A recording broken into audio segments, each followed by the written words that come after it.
Hi everybody, it is Professor Myers. If you've made it this far, you've made it to our virtual lecture for Wednesday, January 14th.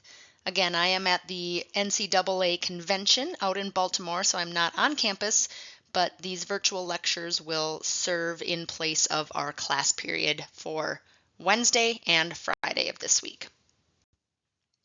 Today's lecture will be a virtual lecture. You can watch it from anywhere on any device. You will have a knowledge check to complete at the end of the virtual lecture. You can find that under week 1, or if you click on the assignments tab, you will be able to see, or excuse me, the quizzes tab, you'll be able to see knowledge check chapter 1 available for you. Just a clarification on our class expectations outline and topics.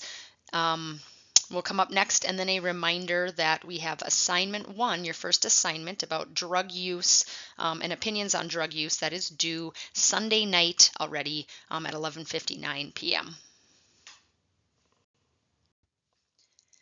The class outline can be found under the content portion of class, and if you click on course essentials, that's where you'll find the syllabus, the assessments, the class description, but then also this class outline. This probably will not change. We have a lot of chapters to get through, and it'll be 1 chapter per day in the textbook. And you are expected to read the chapter before you get to class. We will have a knowledge check the first 5 minutes of class, and then we'll get into the lecture and small group conversations with each of the chapters. So today is chapter 1. The Friday virtual class will be chapter 2. And then when I see you again on Wednesday, December 21st, because we don't have class on MLK Day, that will be chapter 3. So you'll need to read chapter 3 before you come to class next Wednesday. Let's start off with an overview of drug use, what it is, some of the definitions, and some of the things we need to think about as we walk through this class together and take a look at the many, many different facets of drug use and drug use in the United States. The definition that your book uses is any substance, natural or artificial, other than food, that by its chemical nature alters the structure or function in a living organism. So foods do not count as drugs, although many people really enjoy food and that can feel like a drug for them, but this is any substance besides a food that's either natural or artificial that when ingested by us in very different ways. We swallow it, we inject it, we snort it. It changes the structure or function of our living organism. So it does something to our brain and does something to our body. So that's a very broad term for thinking about drug. Of course, we have everything from caffeine, tobacco, alcohol, and then illicit drugs, performance-enhancing drugs, nutritional supplements. Those are all considered drugs. So drug itself is not necessarily bad. It's the behaviors and the consequences that come with misuse and abuse of drugs. But drugs, really, the definition of drugs covers a very broad topic. When we are looking at research studies or ideas about drugs, maybe deaths that have been related to drugs, or statistics for drunk driving accidents or percentages of people who use drugs, it's important to recognize the difference between empirical evidence and anecdotal evidence. If you've taken a research methods class before in any of your specialities, you have learned about empirical studies or scientific studies. Those might be longitudinal, so they study a group of people for a long time, or there's a focus group, or a survey gets done, or you have 2 groups, one group that is a control group and one group that is an experimental group, or there's observations of people and that data is collected. Those are considered empirical or scientific studies. So if I were to ask all of you in class, how many of you have tried a cigarette in your life before? And you would say yes or no. I'm gathering data. Doesn't mean that you're necessarily telling me the truth, but that is more scientific than what anecdotal evidence would be. Anecdotal evidence might be something like, oh my gosh, everybody else in my high school class is drinking besides me, right? Or anecdotal evidence is these one-off stories where people have, well, this is what I saw or this is what I heard. So it's not necessarily rooted in science or any data, but it's just kind of gossip stories, I guess, so to speak, or information that comes from one person that may or may not be true. So recognizing the difference between empirical evidence or empirical studies and anecdotal evidence can help guide some of the decisions that get made when we're talking about drug use. Our third bullet point here is that all drugs have multiple effects, either intended or unintended. So for example, alcohol, as we'll learn in a couple of weeks, is a depressant. However, many people drink alcohol and find that they are more likely to be talkative, they're more likely to be hyper, they're more likely to maybe take more risks. So why is that if alcohol is a depressant? So there's multiple effects of all types of drugs. Some of those effects are intended.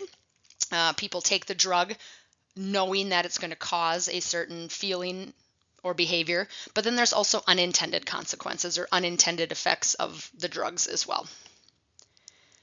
Then going to the idea of bad drugs. Again, the drugs themselves, the substances are not bad, but it's the way that they are used, abused, or misused. So, for example, in the book, heroin was originally developed as a painkiller for people, especially with surgery. But now that's really gone a different way, and it's become, underground and deviant drug use, and people are dying from overdoses, even though the drug itself can be used safely in medical facilities. It has definitely shifted the way that it's used in our society. If anybody's on an ADHD drug, methamphetamines are an ADHD drug. They are a stimulant. Again, nobody is walking around shouting from the rooftops like, hey, I'm on meth and I feel great, right? But the same components of methamphetamines are used in ADHD drugs. So when those are prescribed and used appropriately, it helps people. But when we're on the misuse and abuse side, that's when it gets concerning, when these drugs are taken in risky conditions. And society has really determined what's acceptable and what's not acceptable for drug use behaviors, or what's not legal, right? So society as a whole, at least as of now, has said, hey, we frown upon smoking, but it's not illegal for ages 21 plus. People drink at age 21 plus. That's a legal substance for us. However, marijuana in some places is legal and is not legal. So society has really determined kind of what's acceptable use, what is appropriate, what is not appropriate for drug use behaviors. You might be able to think of something from your own family or friend's life as well, where some people use drugs that are even maybe condoned or encouraged to be used. And then there's other types of drugs where it is really frowned upon and or illegal for somebody to possess or utilize those drugs. And drugs have been around for millennia. They've been used for treating illnesses, but they've also been used in rituals and celebrations, and they've been used recreationally. So just like today, 2,000 years ago, people were using mostly plant-based opportunities to treat illnesses or help people feel better. Also been used in any sort of ritual symbolism or things with holidays. So 2,000 years ago, drug use looked similar to what it has 100 years ago. And then as we move forward, we've seen many more prescription drugs. The 1960s was a big push, as you've read from your textbook, with drugs becoming normalized, drugs like birth control. So that's a prescription, and it was a drug that was widely all of a sudden accepted and able to be obtained by women in the United States, and that really changed a lot of opinions and ideas for people. So drug use has changed throughout the centuries and the millennia, but we're still using it for rituals, we're still using it for celebrations, we're still using it for illnesses, and we're still using it recreationally. When we look at drug use today, we've got all types of users, different trends, different populations over time as we've been measuring with our scientific and anecdotal studies. Drug use has looked the same, but it has also looked different. We have people who have tried a drug once, They'll never try it again. That was me with a cigarette in 11th grade. I didn't know what I was doing, and I didn't like the taste of it, and I didn't know how to inhale, and I was big into my sport, so I certainly was not interested in getting addicted to a substance that was not going to help me run fast. So there's people who try a drug once, there's people who use it continuously, and then there's people who abuse it. So this is true from everything from alcohol, cocaine, heroin, across the board. You've got your people who just try it one time, people who try it recreationally, and then people who get stuck in a cycle of addiction with it. So you can't take a one size fits all approach. We can't make big assumptions about alcohol usage, can't make big assumptions about marijuana usage. There's not a one size fits all approach. When we are thinking about deviant drug use, when I say the word deviant, that is something that's considered abnormal or not acceptable by society at large. There's some factors that influence whether people become deviant drug users or not. So back to my high school days, I think about the kids who snuck out at lunch and went and smoked in their cars and then came back. When I was in high school, smoking was legal at age 18. I'm sure there were kids that were younger than that doing that, but they kind of got a reputation around school as like, oh, those are the kids who, right, go out at lunch and smoke cigarettes, or maybe nowadays it's they go out and smoke pot. That would be considered abnormal or not acceptable with a age group that age who's doing that during the school day. However, a 55-year-old man who's taken a smoke break from work, that's not considered deviant drug use. So factors that influence deviant drug use would be things like your race, your gender, and your educational level.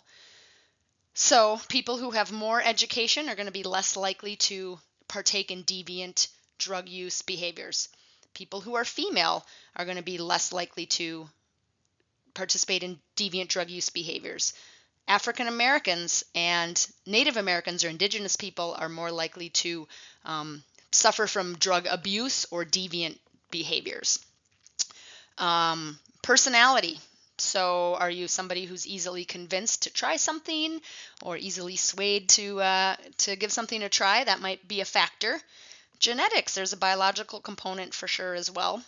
And then your exposure to gateway substances. So if you got introduced to cigarettes or alcohol at a younger age and then kind of fell in with the crowd who use those substances, you might be introduced to more substances or more illicit substances after you've had those kind of gateway drugs. They've kind of opened your eyes for you. And then your motives. Are you a person who is very motivated to be athletically successful or academically successful or make a lot of money? That doesn't mean that those types of people won't fall into deviant drug use, but if you have some motivations that are keeping you away from drugs, or motives, maybe you really want to fit in with the crowd, and they all participate in drug use. So for you to be able to fit in, you also choose to do that. So motives or motivations are going to be a factor that influences deviant drug use as well too. So there are some protective factors, things that might keep us a little safer from some deviant drug use. Things like participating in extracurricular activities, being committed to school, if you have a belief that religion is really important for you, supportive parents, or if there's really strong sanctions against use. For instance, in high school, maybe if you got caught with alcohol or another drug, it was a zero tolerance policy and you wouldn't be able to play your sport. That's a strong sanction, and if that's more motivating for you than the chance of trying the drug and not getting caught, that's going to be a protective factor. Some risk factors are things like friends who already use, or if somebody engages in frequent fighting and stealing, or if it seems like everybody else is using it. The prevalence of use is really high. You have this perception of, well, gosh, everybody else is trying it, so I probably should too. That's a risk factor. Or if you know adults who use, so maybe somebody in your family already consumes a substance and that has been part of your life. Unfortunately, that is a negative risk factor or a bigger chance of somebody who might find themselves with more drug use. And then we've got our gateway drugs that start with cigarettes and alcohol, move to marijuana, and then other drugs like meth, cocaine, and heroin. And then one other thing to keep in mind from this slide is the difference between use and misuse or abuse. So drug use is going to be, am I using this as prescribed? So if I have a doctor who tells me I need to take an antibiotic 2 times a day for 14 days and I follow their instructions, or I've got an upset stomach and I drink some Pepto-Bismol or take some Tums, that is drug use. So yeah, you're using a drug because it's a substance that's going to alter that living organism. Misuse is using something for other reasons. It's not necessarily abuse, but you might be some of the examples I'm trying to think of is utilizing, like taking somebody's ADH medication so that you can stay alert and stay hyper and finish your finals. So that's not necessarily drug abuse, but you are misusing it. You're using it for other than the reasons that it's really meant to be. The prescription wasn't for you. Maybe you're choosing to take a higher quantity than you were supposed to. So that would be drug misuse. Or sharing drugs with somebody else. If somebody else says, "Oh, hey, I have these painkillers from when I got my wisdom teeth out. I don't need them anymore. Here you go." The next person choosing to use those painkillers, that is a misuse of the drug. And then we have abuse. That is where the drug use interferes with the person's daily life functions. They might miss work, they might miss school, they might have relationship issues, but the drug has kind of taken over their life. So keep in mind the differences between use, misuse, and then abuse. I want to point out just a few definitions from your book. You can find them in your book as well, but these will be words that will be floating around during class, so having a grasp on these concepts will be helpful. So illicit drugs, that is going to be any type of drug that is unlawful to possess or use. So for instance, right now, federally marijuana is not legal in every single state. So federally, if you go to a state that it's not legal, you would be in it, you had it on you, that would be an illicit drug. Or what you think of as street drugs or some of the harder drugs, those would be considered illicit drugs. Some of those drugs are available by prescription. So when we're talking about prescription opioids or prescription sleep aids or things like that, in prescription form, when they are regulated and given to a person who's been prescribed them, that is, yes, that is a restricted drug, but it turns illicit when those pills get sold or are manufactured illegally. So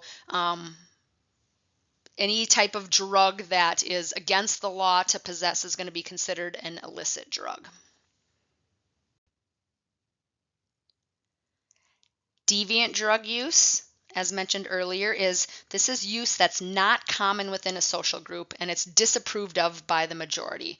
So say your friend group, doesn't really use drugs, but you've got one person who smokes or chews or takes some pills every once in a while. That person would be considered deviant because they're not going along with the social norms. So there might be some informal corrective action, like you criticize their behavior, you tease them, you kind of make them feel bad about it, or there might be some types of formal corrective action as well. This person goes to jail or they go to substance abuse treatment. So deviant drug use is kind of above and beyond the culturally accepted norms of the group that you're in. To delineate a little bit further on drug misuse, most of the time this is talking about the use of prescription drugs that are either used in greater amounts or for other purposes than what they are originally intended for. So for instance, you have your wisdom teeth out and the doctor tells you to take 1 caplet of hydrocodone every 4 hours, and you take 2 tablets every 4 hours. That is a misuse because you are doing something that was not prescribed or recommended by a doctor. So in greater amounts then, or for other purposes then. Or you don't have wisdom teeth pain anymore, but you liked the feeling that drug gave you, so you carry those pills around and you take them for other uses. That would be another example of a drug misuse. Or things like chemicals like paints, glues, solvents, When people are huffing or inhaling or getting high on glue. Glue's not meant for people to be sniffing, right? It's meant to hold things together, but that would be a misuse of that product. Then we have addiction. We will come back to addiction at the end of class, and it is a controversial term because it can mean different things. It can mean a physical addiction, a psychological addiction. It can mean things like this person can't function in life without this substance. It can mean that a person's body is beyond the point of repair because of the physical damage that has happened. Withdrawal symptoms happen. So addiction can mean more than one thing. So definitely read up on this and be mindful of the way that you use the word addiction when you're talking about it in your own conversations with your friends and family. We're going to finish chapter 1 with a critical thinking activity. When you get to your knowledge check or your knowledge quiz, the second question on there will ask you to reflect on this slide. I've got a few different categories put up here: family, friends, society, health, education, and your future. And for each of these categories, I want you to think about at least 2 ways that drug use might impact it.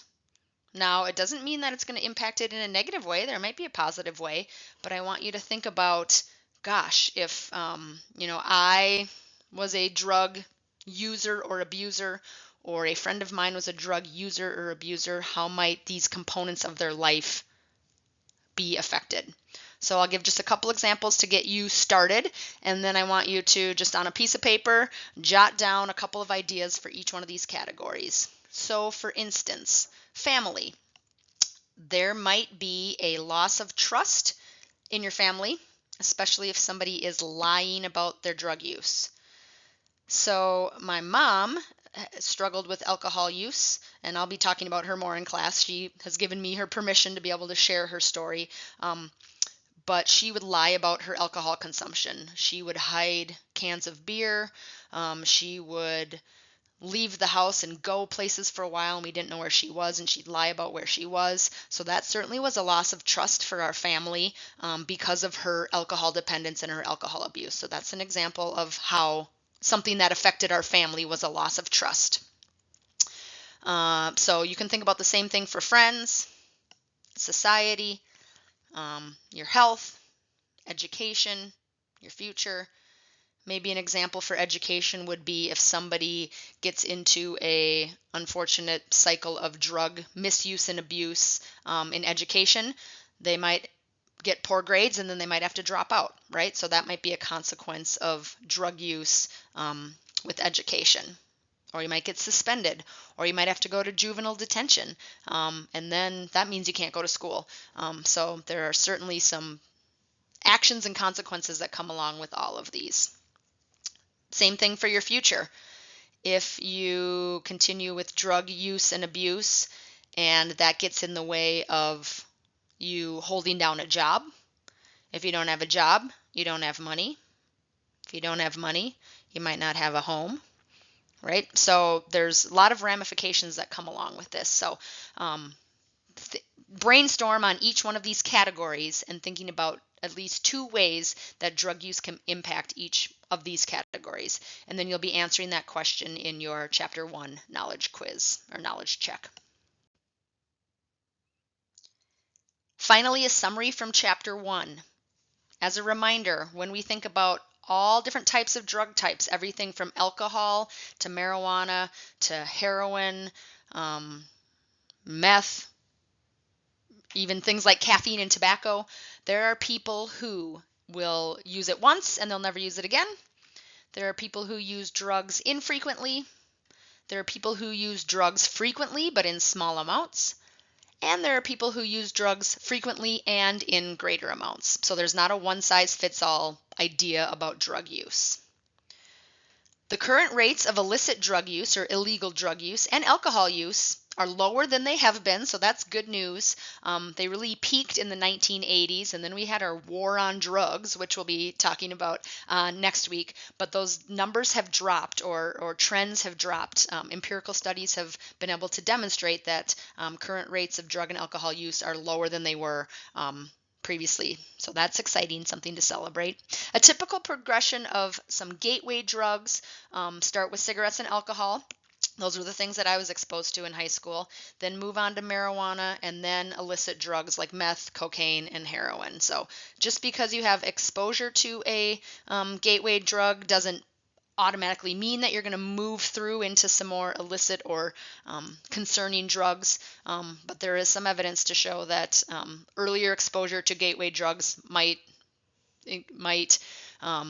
influence the way that people use drugs later in life. And then people use drugs for various reasons, right? They might do it because they're rebelling against their parents. They might do it because the rest of their social group is doing it and there's some peer pressure to do it. They might like the positive reinforcement that comes along with the side effects. Somebody who smokes a cigarette enjoys the kind of buzz that they feel, or somebody who drinks alcohol enjoys the way that they feel when they're inebriated. As long as they haven't drunk too much and they're hungover, right? But so people might enjoy that feeling of positive reinforcement that the side effects bring them. Some people use drugs because they want to seek an altered state of consciousness. They might be in a lot of pain, and the painkillers numb that pain or put them into a haze, or they pass out. I mean, there's all sorts of different reasons that people use drugs. So it's not just cut and dry, and there's many more things to consider with drug use besides just somebody's addicted and it's all their fault. And drugs per se, again, aren't bad. Drugs are going to be a substance that is going to change the organism that ingests the drug, but it's really the behaviors or the consequences of the misuse and abuse of drugs that are concerning. So the drugs themselves aren't necessarily bad, but it's all kind of the things that come along with drug misuse and abuse. All right, that is the finish of our Chapter 1 slideshow. So you can navigate yourself to the Chapter 1 knowledge quiz. There are 2 written questions for that. Once you get that started, you'll only have 5 minutes to do it. So be sure you're prepared. Have your book at the ready if you want to use that. And then you will not get, I will have to correct those answers manually, so you will not get a score for your Chapter 1 knowledge quiz. You only do get 1 try at it. So that's the way our knowledge checks will work for this semester. So thanks for listening to our Wednesday Chapter 1 lecture. When you're ready, you can continue with the Friday lecture.